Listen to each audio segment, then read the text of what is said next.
It's coming soon to a television set near you. An incredibly advanced video game system. Are you ready for these amazing graphics and vibrant colors? Can you handle the speed and the power? How about the capacity for stereo sound and for 5 players? You decide before September, because it's coming.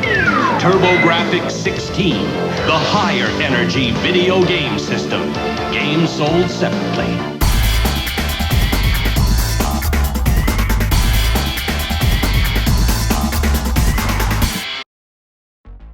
The TurboGrafx 16. This gaming console may have flown under the radar for many players during its heyday, but it holds a treasure trove of gaming experiences waiting to be discovered if you've never played this system.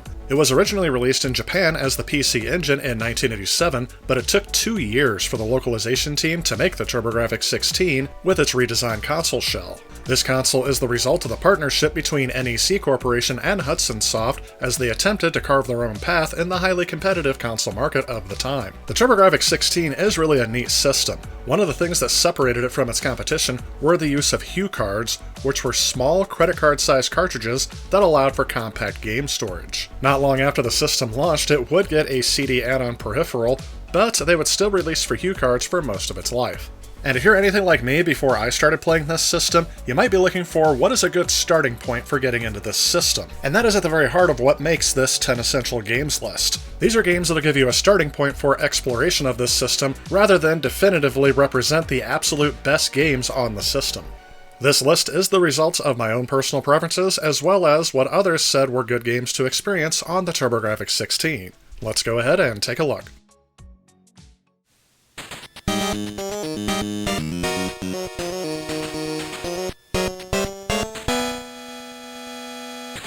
Kicking things off with a racing game, I decided to go with Final Lap Twin as an essential game because not only is it an excellent racing game for the system, but it's also very unique in terms of racing games from this time period. First, I am a fan of these old-school raster-style racing games, especially when they're done right. This reminds me of something like Outrun or Pole Position. Where this game differentiates itself for me is the fact that it has a story mode, which is almost unheard of at this time period. The story mode revolves around a young driver who desires to live up to the reputation of his racing champion father. You'll travel around the world map, meeting small-time racers, and you must race your car to earn money that you'll spend on upgrading your car. In a sense, it's a racing game with role-playing game elements added to it. Now, this isn't the only game to have a story mode to it, but I think it's done well to an extreme in this version, and would definitely recommend it if you have a TurboGrafx 16 console. The story mode will keep you engaged as a single player, but if you have a second player, you can also race against your friends as well, and that's always a fun time.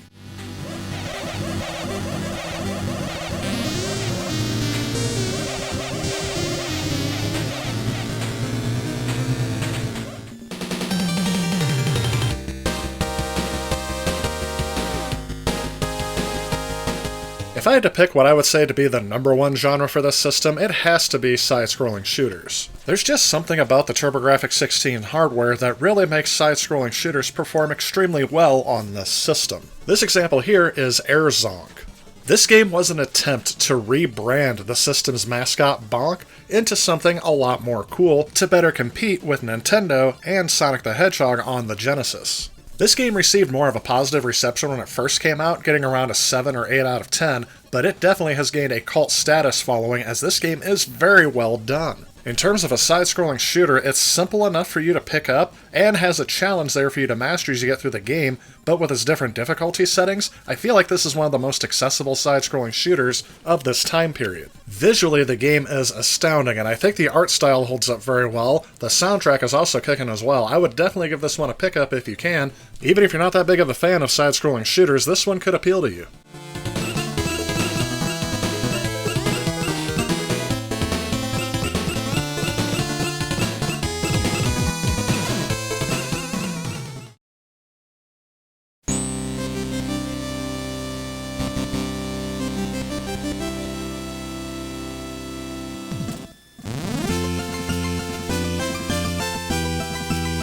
Role-playing games on the TurboGrafx 16 are a bit of a rarity, which makes it all the more special when you find one that is really good to play. This is Neutopia II, which came out in 1991 for the TurboGrafx, And I'm going to recommend Neutopia 2 over the first one, mainly because of how it plays. But first off, this is an action-adventure role-playing game, and if you can tell from the gameplay footage, it is basically a Legend of Zelda clone of the time period. You take control of a young boy, you get a sword, and then you have to go around and defeat enemies on the map. And yes, they even have the annoying enemy creatures in the sea that'll fire projectiles at you. When I first played this for the Ultimate TurboGrafx 16 review, I could not put it down, and I dumped a few hours into this game just exploring the environment, and then consulting a strategy guide to get through the story. Overall, for me personally, it did not disappoint. It was like playing a brand new Zelda fan adventure. But that's because I didn't grow up with this system, and I didn't play it until years later. I definitely appreciate the second one over the first for having the ability to attack in 8 different directions instead of 4. You have no idea how many times in the first one I died because an enemy cornered me in a place I really couldn't attack him well. All of that unfair frustration was removed in the second version, and they just tweaked the gameplay just enough to make it perfect for me. I'd give this one around a 9.5 out of 10 and definitely recommend it if you want a role-playing game experience on the TurboGrafx 16.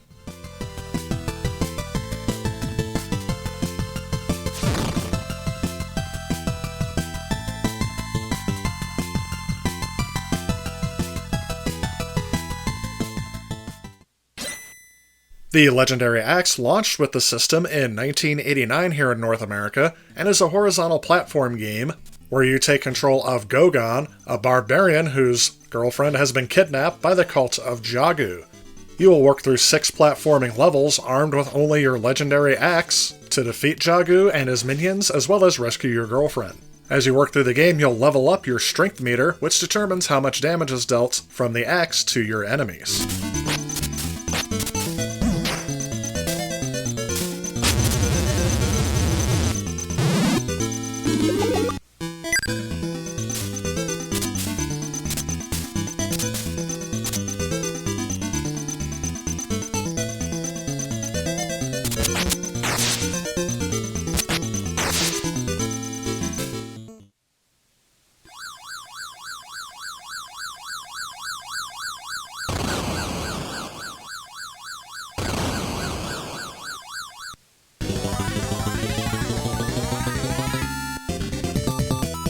In terms of multiplayer fun, I don't think you can go wrong with any entry in the Bomberman series. The one I'm showing here is Bomberman 93 because that just happens to be one I have in my collection, but any of them I don't think you can go wrong with. In the game, you work your way around this maze-like stage, clearing out obstacles and defeating enemies with your bombs that you lay on the ground, although you'll have to be wary of your own friendly fire, and throughout each level you can gain some power-ups, including the ability to move faster or lay more bombs. But where most of the fun comes for me is in the game's multiplayer. I really had a lot of fun back in the day playing this game, and every once in a while I'll still bust it out, as it plays very well on the TurboGrafx, and I feel like this could be a good introduction to someone who's never played the TurboGrafx 16 before, because they should be familiar with this game if they've played it on another console. So get ready to bust out that Turbo Tap and bombs away.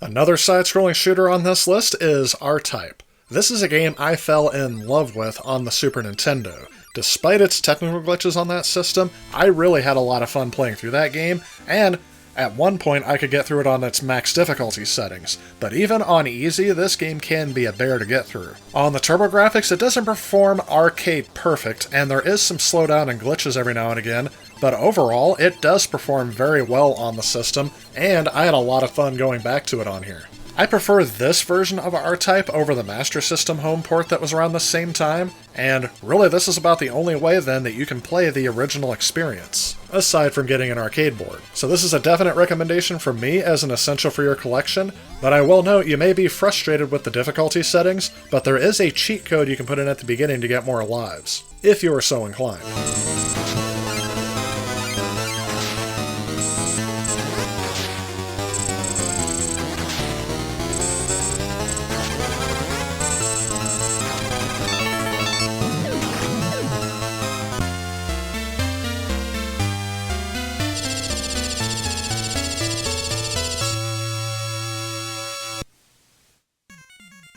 Ninja Spirit is a constant recommendation from others to me to play on the TurboGrafx 16. In fact, the last time I played this game personally was when I did it in the live stream after it was requested a few times in the live chat. In this game you play as a ninja, or more than one ninja as you'll see in the gameplay here, as you work your way through 7 varying stages, each one beginning with the players slashing their way through the end until they confront a level boss. You start out with your slashing katana attack, but you can also upgrade to get other abilities as you go through. The only criticism I have of this game, other than its high difficulty, is the fact that sometimes, especially when you have a lot of characters on screen, it's hard to tell which one is you. I will say the first time I played this, it didn't really leave a good impression, but the more I came back to it, the more I started enjoying it more and more. So the experience of this game may be a bit of an acquired taste, but one I think that everyone should have if they have a TurboGrafx 16.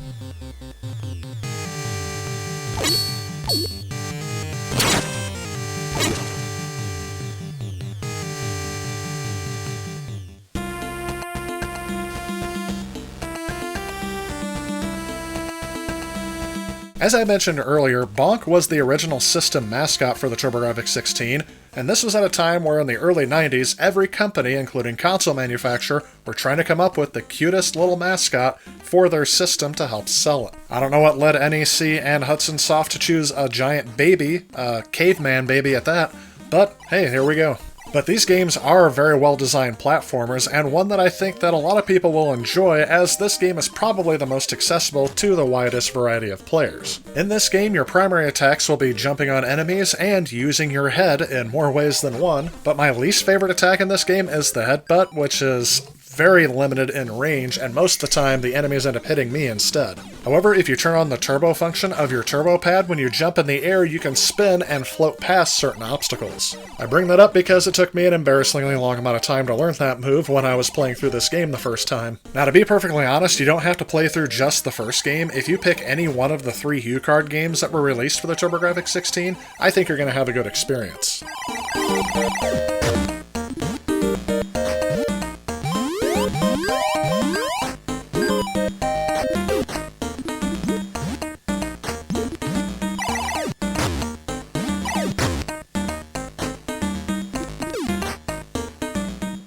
I debated longer than I should have about including Splatterhouse on this 10 essential games list. Personally, this is not a game that I have enjoyed more than any other on the system, but it is probably one of the most recommended games to play on the system from every other source I look at, including people when I asked what are 10 essential games to include on this list. I think the biggest draw is just the uniqueness of this game. You play a hockey mask wearing psychopath wielding a machete.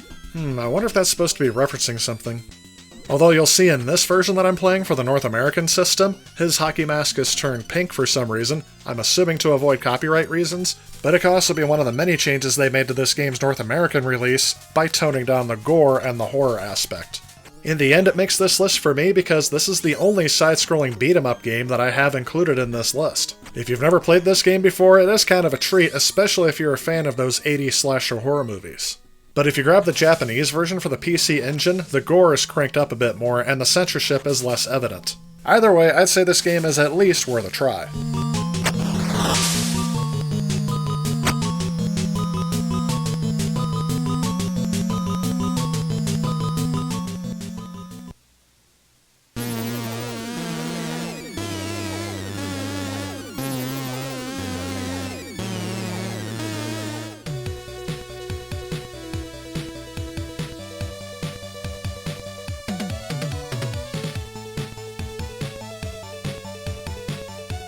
And last but not least, I would recommend Blazing Lasers for the TurboGrafx 16 as an essential, as this is probably one of my favorite games on the system. In this game, you take control of the Gunhead Advanced Starfighter as you try to defend your galaxy against the enemy space armada called the Dark Squadron. When I started collecting for the TurboGrafx 16, this is one that was always on my radar, but was kind of like a, maybe if I get to it kind of game. But once I plugged it into my system, this is one I kept in for a couple of weeks trying to get through this entire game, coming back to it again and again. I was addicted to it. And if I had gotten this game back in 1989 with my TurboGrafx 16, the year that it launched, this would have been the game I would have touted to my friends as the reason why they need to get a TurboGrafx 16 as well.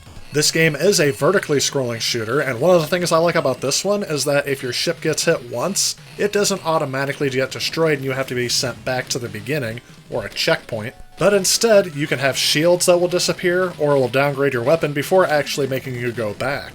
I will note there are a few times in the game where I felt like if my weapon got degraded throughout the gameplay, it would actually be worse than just if I died. But overall, I think that's a minor criticism considering how well this game is presented. The music and sound effects are very well done, and the gameplay controls are tight and responsive, everything you want to see from a game in this genre.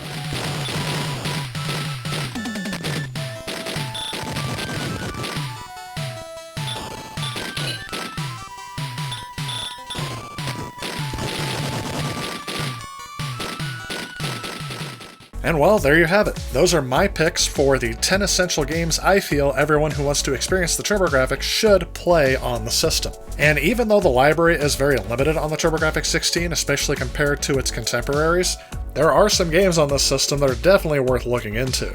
Before we go, let me know what games I covered on the list that you also enjoyed on the system, and of course let me know if there are any games that I missed that I definitely have to go back and play, and possibly include if I did a part 2 to this video. That said, that is going to wrap things up for now. Thank you so much for watching, and I will see you in the next one. If you like this video and you'd like to help out with future projects on this channel, please consider supporting me on Patreon. A special thanks to those Patreons you see on screen.